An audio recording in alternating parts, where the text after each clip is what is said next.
Dear students, welcome to School of Finance and Commerce, Galgotias University. Today I will going to discuss the first topic of Unit 3, that is geological disasters. So let us start now. These are the prerequisites of this lecture. To understand this lecture in a better way, you should have the basic knowledge of living and non-living components. You should also have a basic understanding of the natural disasters. Now, the objectives of this lecture, there are two objectives of this lecture. This lecture will explain the meaning and concept of geological disasters.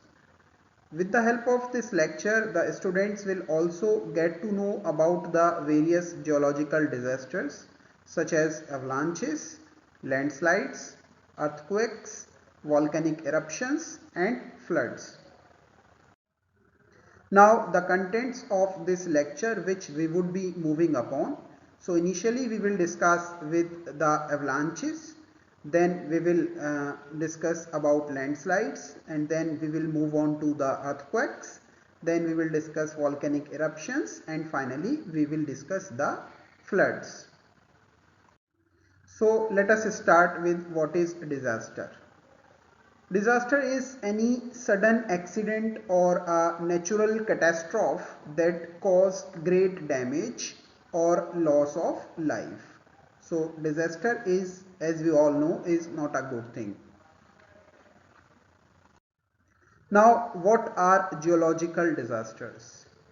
So a natural disaster due to geological disturbances often caused by the shifts in tectonic plates and the seismic activity. For example, earthquakes, landslides, volcanic eruptions, avalanches, these all are considered as geological disasters. Now let us start with the very first disaster, that is avalanche. What is avalanche? When a large mass of rock debris or snow that moves rapidly down a mountain slope, sweeping and grinding everything whatever comes in its way, is known as avalanche. Now how they are created? So an avalanche begins when a mass of material overcomes frictional resistance of the sloping surface, often after its foundation is loosened by spring rains or is rapidly melted by warm and dry wind. So the vibrations caused by loud noises such as artillery, thunder or blasting can create an avalanche. So the loud noises, they are also responsible for avalanches. Avalanches usually occur in the month of February, March and January. They can also occur in April when everything thaws. So these are the months that they can occur during January to April. Now we will discuss the damages due to those avalanches. So avalanches don't do a lot of damage to the cities or to the towns because they are up in the high mountains. But anything up there, better watch out. So we should be careful, though these avalanches, they are not actually of that much danger, but then also we should take proper care.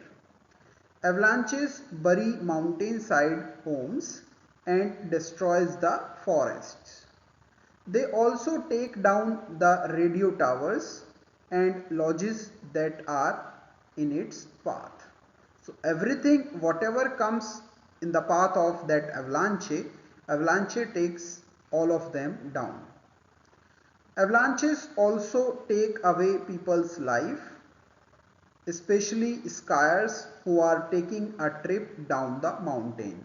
So those skiers who are there at the time of that avalanche can take even their lives.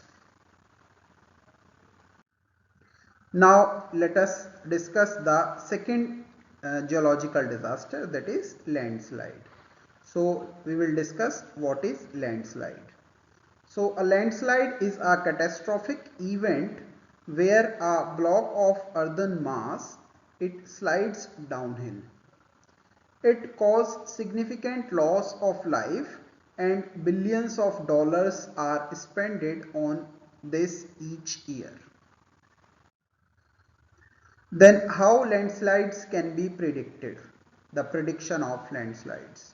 Although a basic understanding of the landslides is available, system that predict the occurrence of a landslide is actually did not exist. Why is it so? The lack of field measurements over large temporal and spatial scales is the reason that we don't have the uh, prediction system, the proper prediction system of landslides. Now, how they occur? Landslides. So, there could be natural causes of landslides as well as the human causes of landslides. If we discuss about the natural causes of landslides, then they are earthquakes and heavy rainfall. And if we talk about the human or man-made causes of landslides, then they are clear cutting of trees and plants and mining. Now next, the third disaster is earthquake. So let us discuss what is earthquake. As we all know, an earthquake is the result of a sudden release of energy in the earth's crust that creates seismic waves. The seismic activity of an area refers to the frequency, type, and size of earthquakes experienced over a period of time. Now the causes of earthquakes. So there could be several causes of earthquake. Let us discuss those causes one by one. So the primary cause of an earthquake is faults on the crust of the earth. A fault is a break or fracture between two blocks of rocks in response to stress. This movement may occur rapidly in the form of an earthquake or may occur slowly also in the form of creep. Now several earth scientists they use the angle of the fault with respect to the surface and the direction of slip along the fault to classify those faults. Now the prediction of earthquake. So how earthquakes can be predicted? There is unusual behavior of animals and the water level in wells also increases and it also behave unusually. Then large scale of fluctuation of oil flow from oil wells would be there. Then foreshocks or minor shocks before any major earthquake could also be seen, that there are some small shocks or some minor shocks before any major earthquake. Then temperature also changes before any major earthquake. Then uplifting of earth surface, sometimes the surface of the earth got uplifted. Then change in seismic wave velocity. So the velocity of seismic wave it also changes. So these all are the predictions. On the basis of these all we can predict that there are the chances of earthquake. Now next is volcanic eruption. So a volcano, as we all know, is a rupture on the crust of a planetary mass object such as Earth that allows hot lava or volcanic ash and gases to escape from a magma chamber below the surface.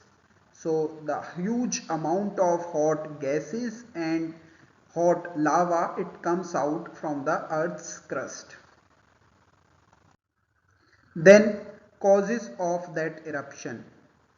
Why that hot lava or hot magma it is coming out of the earth's crust? So as rock inside the earth it melts, its mass remains the same while its volume increases. So when the volume increases continuously, it produces a melt that is less dense than the surrounding rock. So that melt is not that much dense as the surrounding rocks. So this lighter magma then rises towards the surface of the earth by virtue of its buoyancy. So it started rising because it is light in weight as compared to those nearby surrounding rocks. So if the density of the magma between the zone of its generation and the surface is less than that of the surrounding and overlying rocks, the magma reaches the surface and it ultimately erupts out. It comes out of the surface of the earth.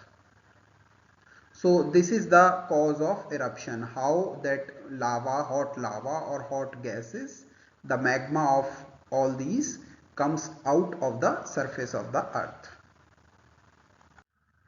Then floods. So floods are natural phenomena as we all know, and floods are water related disaster, the disaster which is related to the water. Then the impact of floods. Due to floods, there is a huge loss of humans, then huge loss of property is there, then it affects the major roads, it also disrupts the air services, train services and bus services. It also spreads the waterborne communicable diseases. All those diseases which are waterborne, there is a high risk of all those diseases in the floody areas. Then communication breakdown is there due to too much of water flowing, so that water takes away all those communication channels, all those communication poles and towers.